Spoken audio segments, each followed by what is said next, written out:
نے فرمایا کہ ایک بندہ گھر میں نماز پڑھے ایک نماز کا ثواب ملے گا، اگر ایک بندہ مسجد میں آ کر نماز پڑھے اسے 27 نمازوں کا ثواب ملے گا۔ اگر ایک بندہ رسول اللہ نے فرمایا جامع مسجد کے اندر آ کر جو نماز ادا کرے ایک نماز، اللہ تعالیٰ اسے 500 نمازوں کا ثواب عطا کرے گا۔ آپ کی مسجد جامعہ ہے جہاں جمعہ ادا کیا جاتا ہے، جمعہ کی جماعت ہوتی ہے، وہ جامعہ ہوتی ہے، اس میں آپ ایک نماز پڑھیں گے آپ کو 500 نمازوں کا ثواب اللہ تعالیٰ عطا کرے گا۔ تو آگے نبی پاک صلی اللہ علیہ وآلہ وسلم نے فرمایا کہ جو بندہ ایک نماز میری مسجد نبوی میں پڑھے گا یا ایک نماز مسجد اقصی میں فلسطین میں جو مسجد ہے اس میں پڑھے گا، اللہ تعالیٰ اسے 50,000 نمازوں کا ثواب عطا کرے گا۔ مسجد نبوی اور مسجد اقصی میں جو بندہ ایک نماز پڑھے اللہ تعالیٰ ان کے لیے نمازاں دا ثواب 50,000 نمازاں دا۔ پھر جڑے گھر نیتی رکھ دیں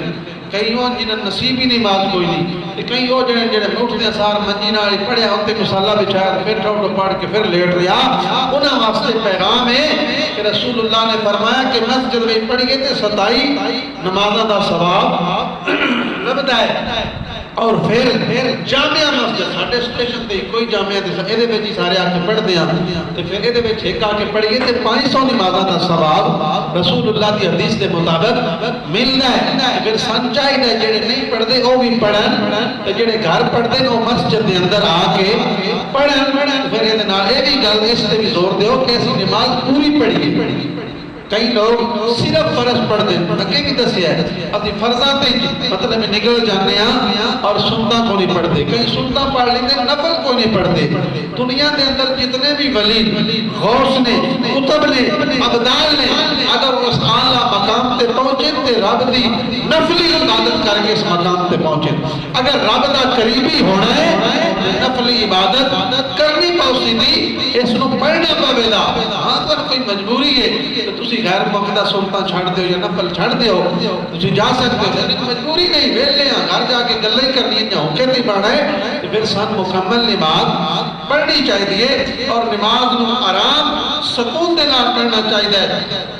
تو نبی پاک صلی اللہ علیہ وآلہ وسلم نے فرمایا کہ میرا جڑا ممبر ہے مکہ مدینہ شریف کی فضیلت، میرا جڑا